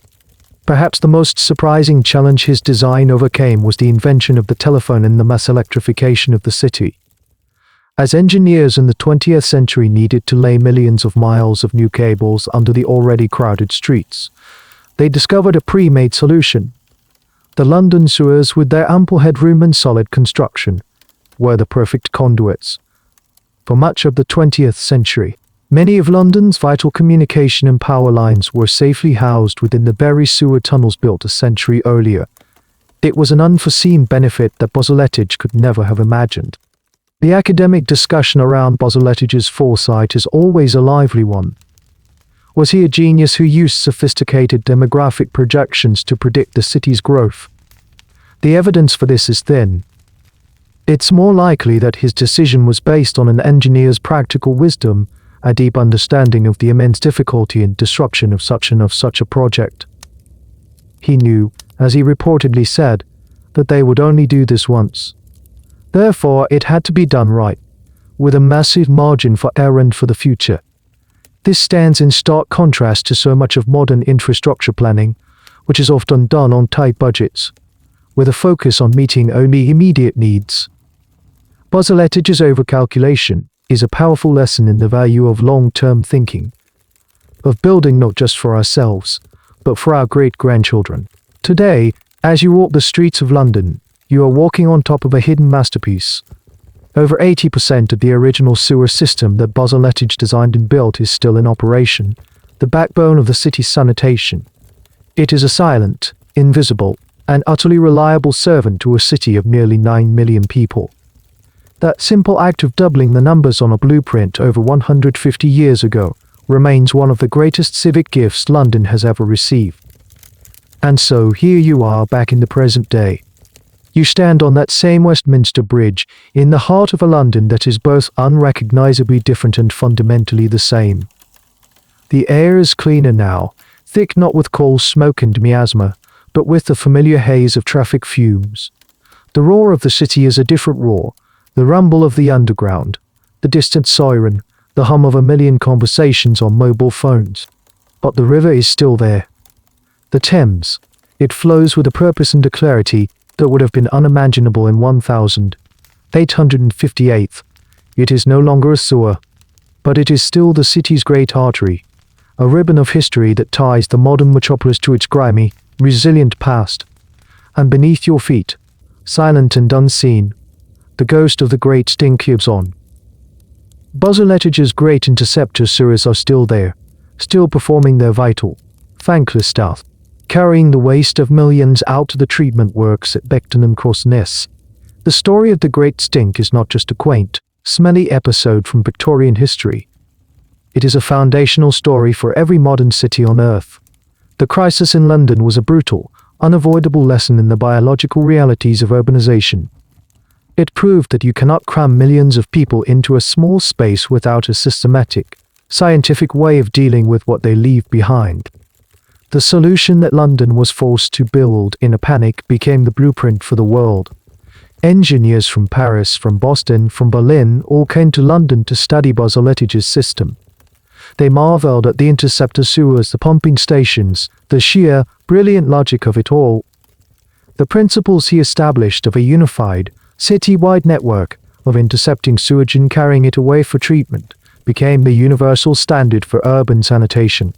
Every time you flush a toilet in a major city, you are participating in a system that owes its existence, in some small way, to that one unbearable summer in London. But the story is not over. The ghost in the pipes is stirring. Bossuettage's system, for all its genius and foresight, is finally reaching its limit. That famous overcalculation that served the city for 150 years is no longer enough. The population of London is now larger than ever, and a new, unforeseen problem has emerged: climate change. Increased rainfall, a direct consequence of a warming planet, means that the original Victorian sewers, which were designed as a combined system to carry both sewage and stormwater, are now frequently overwhelmed during heavy downpours. To prevent sewage from backing up into people's homes, the system is designed with emergency overflows that discharge the excess, a mixture of rainwater and raw sewage, directly into the Thames.